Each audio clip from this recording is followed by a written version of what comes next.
Welcome to Sonic Subcultures Season 1. I'm one of your hosts, Safa Hachi. Over this series, we'll look at 9 records that represent the range of musical styles that fall under the nu metal banner. Each record represents an aspect of nu metal that's surprisingly finding itself back in the current music landscape. Considering I'm late to the game, I'm wondering how nu metal is back and why. To find some answers, Marc, Lajeunesse, and I look back at each record, do a deep dive on the content of the record such as its form, lyrics, and impact. And from there, with the help of our differing perspectives, we piece together what each record means now in the present day.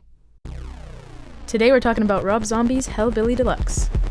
Released in 1998, Hellbilly Deluxe was a horror-inspired, industrial-sounding, and chaotic album that became a cornerstone of the nu metal scene. Tracks like Dragula and Living Dead Girl played into this gothic, theatrical, and unapologetic vibe listeners grew to love. As a person getting into the genre way after its time and seeing how the sentiment still resonated with younger generations, it was super cool. Those 2 tracks are the most posted to from Hellbilly Deluxe on TikTok, averaging almost 500,000 posts. Social media impact aside, this album also marked a significant turning point in Rob Zombie's career. After White Zombie broke up, people were wondering how he'd move forward, but instead of looking back, he took advantage of the more collaborative spirit of his new group and gave us the gift that is Hellbilly Deluxe. The result was an album that silenced any doubts that fans had about his post-White Zombie future.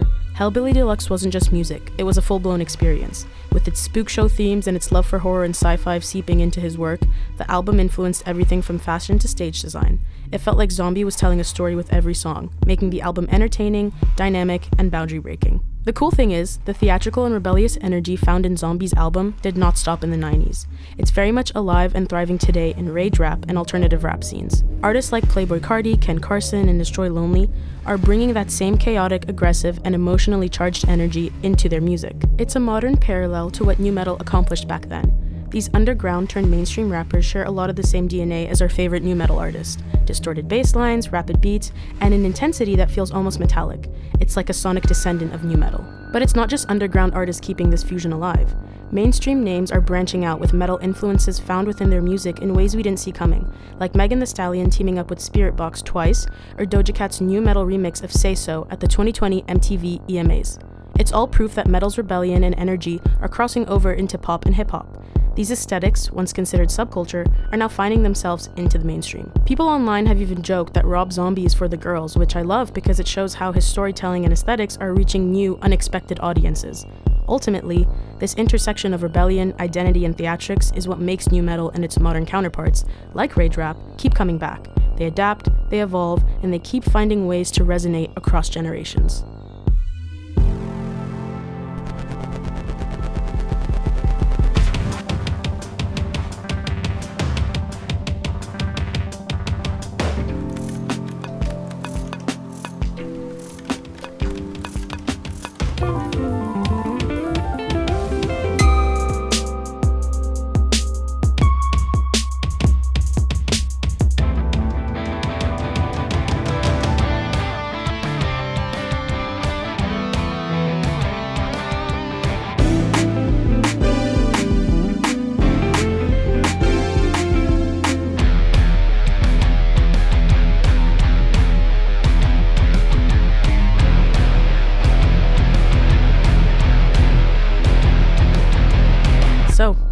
Hellbilly Deluxe. Yeah. This album, I honestly really enjoyed it.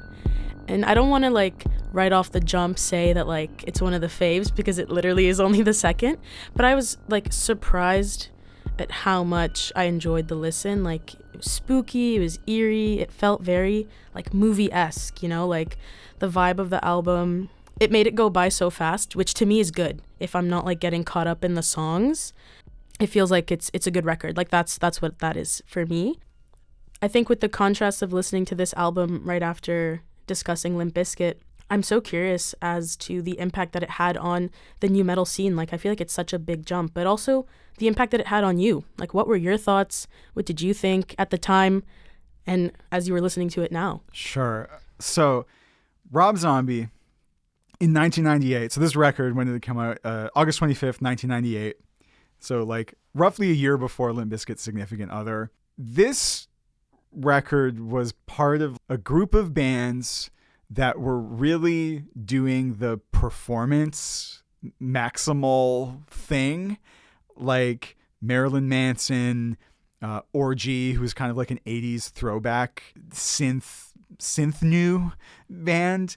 And then Rob Zombie, who was doing like the gothic horror thing. And this record for me, I owned it. I had it on CD, on my CD rack of nu metal records when I was 16 or whatever. And I felt the same way then that I feel now after having listened to it like 6-7 times in a row for this podcast, which is the singles are good and I'm tired of this record, which is weird because it's like half the length of Limp Bizkit's Significant Other. This is only like 38 minutes long.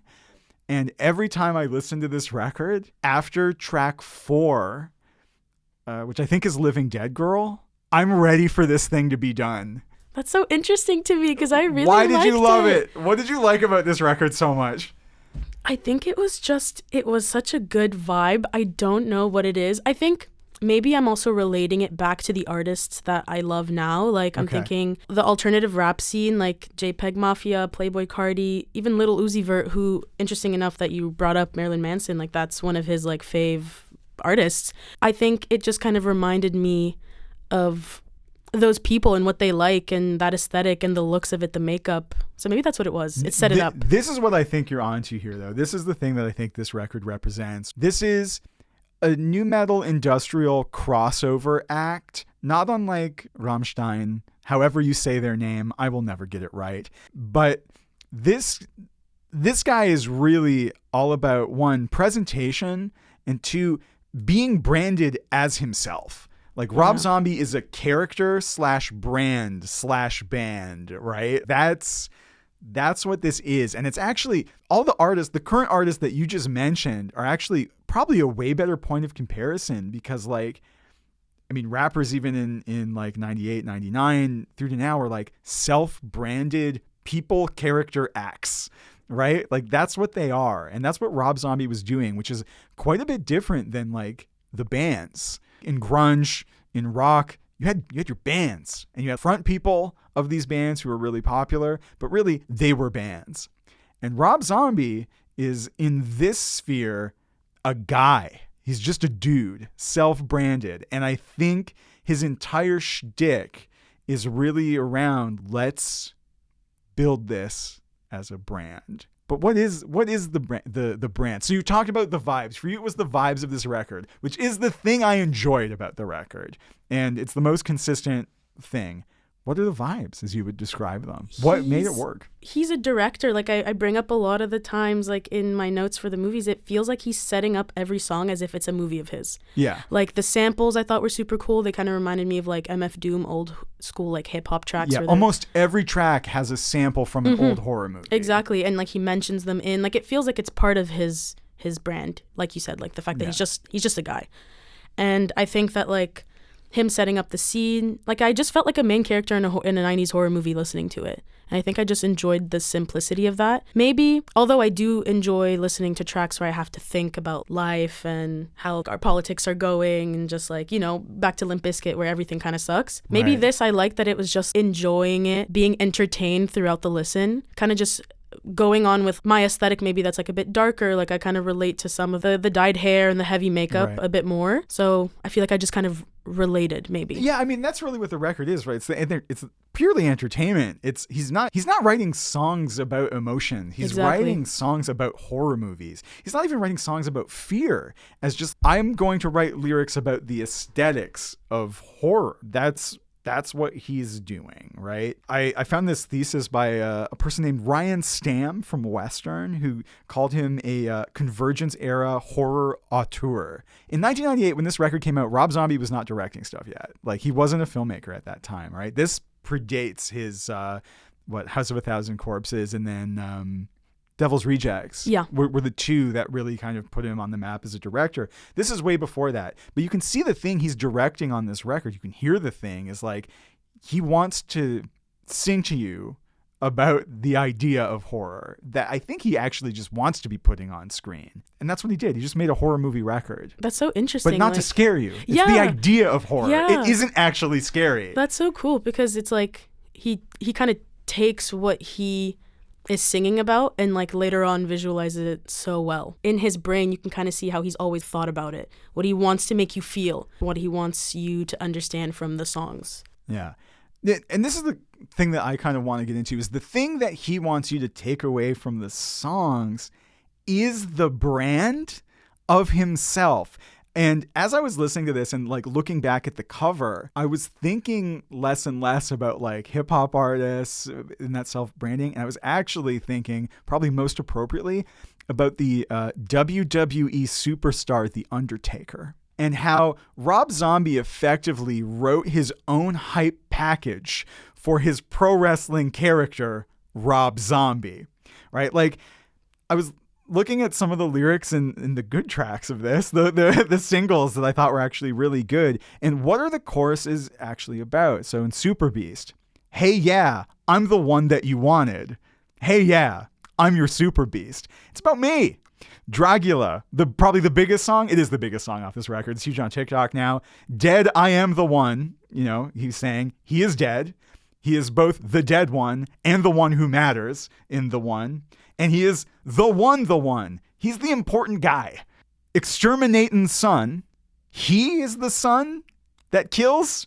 Or is he bringing death? Is he killing? I don't know. I can't tell. He's just being badass. But he's just being, exactly. He's just showing you that he is badass. Slipping through the trees, strangling the breeze.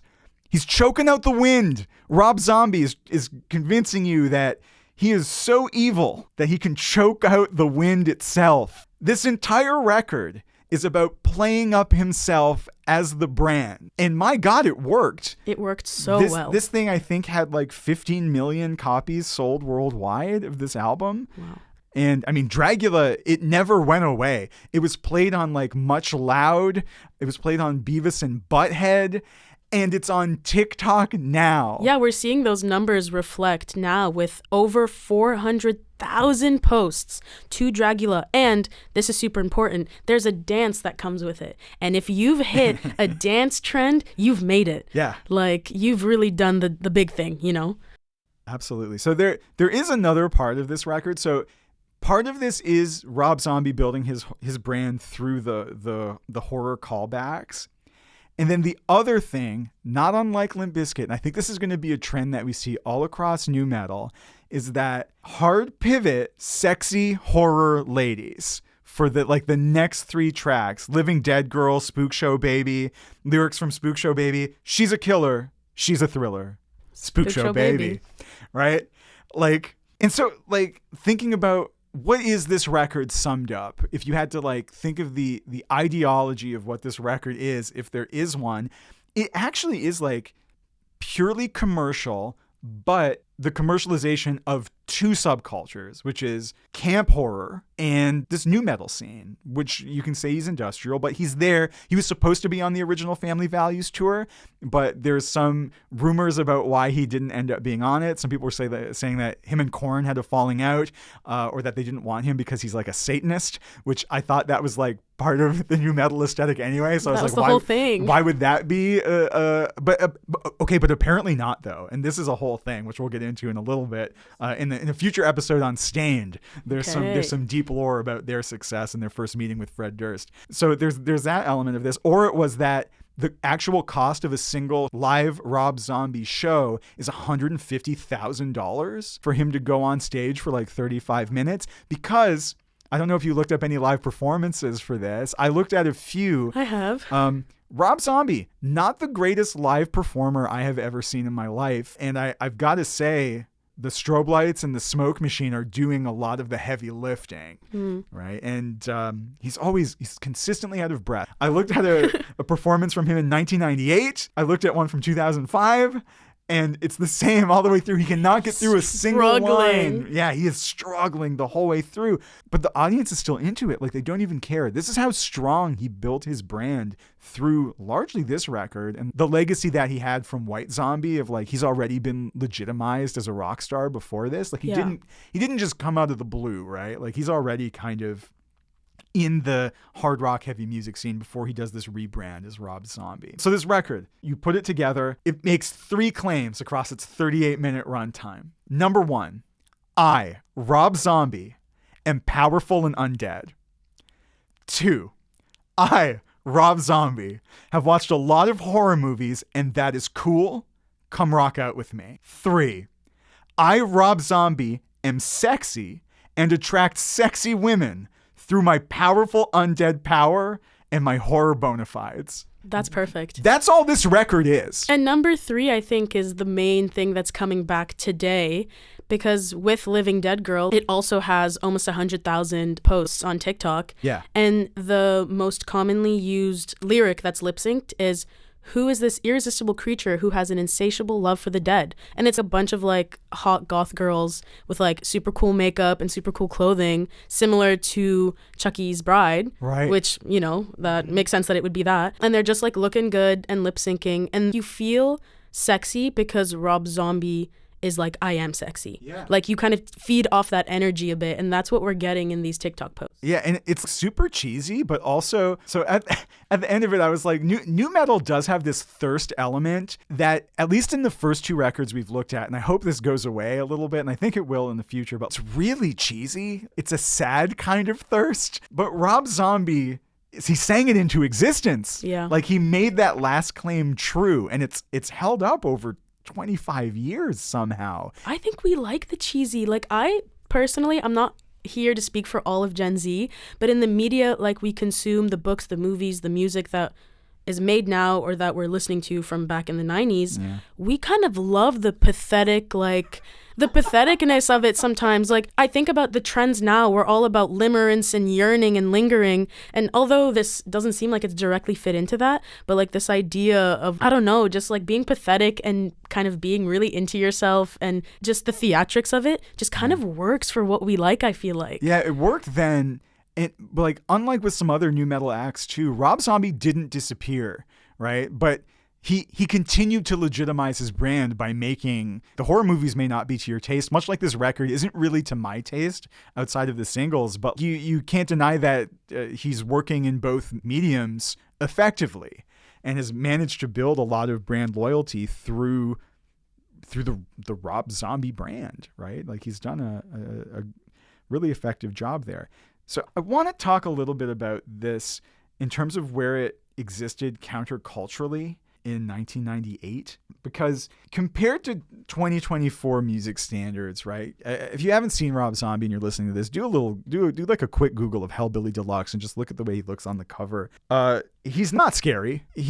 There's this old board game called Nightmare that you played with the VHS tape and the VCR, and it has like $30 worth of effects on this guy who plays the Crypt Keeper, like this undead guy, and it just looks so completely budget. That's what Rob Zombie looks like to me. It looks like a combination between that guy and The Undertaker in this era specifically. I get that the camp is supposed to be there on purpose, but I have a hard time believing that this actually functions counterculturally now. This is just part of, horror's here. It's a thing that people really like. It's not that scary or subversive anymore in many ways. It can be like, oh, I'm surprised, or that's a lot of blood and gore, wow, which is what it did before, but we know it's here. It's hard to be truly like destabilized by that stuff given the place society is at. In 1998, this is like the pre-moral panic that the Columbine shooting started in 99. And so this was definitely freaking out church ladies, although Marilyn Manson was already freaking out people. Yeah, but Marilyn Manson is like in some of those videos, it's far more body horror, whereas Rob Zombie's pure camp. But at the time, I think this kind of horror camp actually still had an effect. And now it just seems really Muppety. Like it's kind of unserious. The Dragula video, it's hard to imagine anyone being destabilized by the Dragula video, but they were. There was an innocence in the general public where Rob Zombie is an effective countercultural figure. Yeah. And I just don't think he works that way anymore. He's more of a mascot. Yeah, I mean, think about how popular true crime has gotten, over Netflix and stuff. We not only, we're not fazed by it, but we look for it, and we look for the extremes of it. So something like, a Rob Zombie music video is more like the funny, surface level beginning of getting into it, Yeah. So We should probably talk a little bit about the aesthetics of nu metal in general, because I think that's what this record does a really good job of showing us. Aesthetically, I called this record Scares Grandma, but the thing that Rob Zombie is emblematic of is it's a gimmick. He has a gimmick. So his brand as a nu metal artist is really well constructed, have a specific image that isn't the same as the rest of the nu metal artists. And it's dialed to 11. It's very maximal. And I would say, Limp Bizkit for like the jock rap aesthetic that they went for, Korn with the kind of, dirty, grimy, mopey, I'm in my basement aesthetic. All of these nu metal bands really just, whatever they were, took that to the max. And I think this is what he's representative of in terms of the visuals. And in terms of the music, this really is an industrial record with horror elements, and it's really all it does, and it does it for 38 minutes straight. And for me, it was hard to get through all like 7-8 times I listened to it. Yeah. But it is doing exactly what it sets out to do maximally. The industrial beats almost never stop, except when he's doing, like, there's one track where they scoop out everything and they just put a ton of reverb on it, and it just sounds like it's in an old-timey horror movie. Yeah. That's the project. Like, they're not necessarily trying to make this song sound good. They're just trying, this is a different way of us being spooky. We're showing you all the ways that you can be spooky. Right? Boom. But that's nu metal, is for whatever these folks were trying to do. It's doing it the most, right? Which I appreciate in terms of what Rob Zombie's bringing to the table and what Hellbilly Deluxe kind of shows us. And you see this now with bands like Ghost, Sleep Token. They are just doing that maximal gimmick thing that nu metal really depended upon. Very few nu metal bands were just guys in t-shirts. Whereas, like, if you look at the emo scene and the hardcore scene, it's just guys in t-shirts.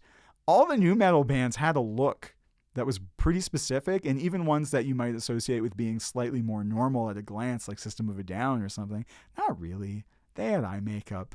They had, a pretty specific look. And then you go, like, bands like Mudvayne and Slipknot had these really elaborate makeup get-ups. And I mean, that's what nu metal is about aesthetically, is I think, one, being maximal, and two, taking whatever your genre is and just doing your genre to the extreme, like taking your segment of the genre, right? And we see this, like, even currently, like, within the mainstream landscape, like, whether it's done, like you said, with Slipknot, that seems a bit more extreme, or with System of a Down, that's a little more subtle. These people have set this, like, idea of what it looks like to like these genres, to listen to these genres. And we see that, although it is maybe a bit more gimmicky, it's because of what was set up. Like, I think about Doja Cat did a rendition of her song Say So at the 2020 MTV EMAs. Mm-hmm. And it was just like a white ripped up dress, like the greasy hair look, blood, like she's in a field of black flowers. Right. Or even Megan Thee Stallion, like, you associate her as a person who's so far removed from this genre, but she's opened up about, like, being inspired by nu metal. And she has 2 songs with Spirit Box. Like, you wouldn't imagine that life. And, like, you see those music videos and they just fit so well with this, like, gimmick of this aesthetic that has been created and given to us. And I think that that's so interesting. It was the Lady Gaga meat dress. Does that happen without nu metal? Maybe, because she's pulling from, queer camp aesthetic a little bit as well. But nu metal is also there, despite its, especially in its early years, but probably throughout most of its duration. Like, it's like latent homophobia. It is extremely performance oriented as a genre, right? And I guess that's just another one of those inconsistencies that we're seeing in the genre that makes it so interesting. Because it's shock value. It's the need to be different. It's the want to be different. And we see that right now, and I think that that's why it's becoming such a popular genre. Like, I think that Gen Z already kind of struggles with, like, the need to be different, they want to stand out so bad. And if you think about it, we've kind of hit every mark of nostalgia a bit. Mm-hmm. So what better way to, like, go full send by going to something that even in its time and its peak was kind of hated on, was kind of, like, already causing discomfort. Yeah. So why not mix that? Like, now I want to be different and I want to make people uncomfortable. I'm going to take what had that impact on people when it was quote unquote popular and do that right now. No, it's actually really interesting that you bring that up that way, because, like, 80s music came back in the early 2000s. but the popular music of the 80s was well liked in the 80s in the popular sphere, whereas nu metal wasn't, and it's come back anyway. And it's still not very liked, which is still interesting. Not very liked, but it is immensely back. And you see it now. I think, just to go back on the whole like SoundCloud rappers with Playboi Carti, Ken Carson, Destroy Lonely, like I think it's more just an aesthetic thing. Once again, not to speak for all of Gen Z, but it really does feel like sometimes we're kind of embracing these aesthetics, not to necessarily be within the music scene, but just to say that we do it. You kind of get cool points by liking an unliked genre. And we find that you'll find these guys who are wearing really interesting clothing, and it's not nice. Like, it does not look good, but that's kind of like the beauty of it. Like, that's what goes back. And that's kind of what it reminds me of nu metal in that sense, where people will like it, it'll relate to some people, but it'll always kind of make people uncomfortable a bit. Yeah. So to round out our discussion here, to get us into an outro, if you will, to use nu metal terminology, I have a review of Hellbilly Deluxe from Rolling Stone. Ooh, serious. Anthony DeCurtis in 1998 wrote this. If someone ever decides to write a self-help book called When Smart People Love Stupid Things, Rob Zombie would merit an entire chapter. Ever since launching White Zombie in 1985, former art student Rob Straker, which is not the name I have for him as his original name, but is what this reviewer calls him, but we'll just put that aside. Rob Zombie has turned an obsession with grade B horror movies, superhero comics, hot rod racing, and deafening heavy metal into a proud worldview. Beavis and Butthead, Alice Cooper, and Howard Stern number prominently among Zombie's admirers and collaborators. His new album, Hellbilly Deluxe, will no doubt only increase their regard and Zombie's already platinum-sized following. If some kids somewhere take all this pulp Satanism seriously, well, they'll surely soon be old enough to know better. In the meantime, songs like Super Beast, Living Dead Girl, and Meet the Creeper will provide explosive, much-needed deliverance as Mom and Big Sis troop off to Lilith Fair, that is the festival founded by Sarah McLachlan, and Dad cranks the latest Page and Plant, Led Zeppelin. Rob Zombie knows that adolescence can feel like hell sometimes, and that when it does, the only solution is to fan the flames. Wow. Yeah. And with that, I say, hey, yeah, I'm the one that you wanted. Hey, yeah, I'm your super beast. Well, that's how we begin our brand as Sonic Subcultures. Slowly but surely. Slowly but surely. Rob Zombie, Hellbilly Deluxe. We'll be back next time. See ya. Thanks for listening to Sonic Subculture Season 1. This podcast is produced by Marc Lajeunesse and Safa Hachi in conjunction with the Media History Research Center at Concordia University in Montreal, Canada.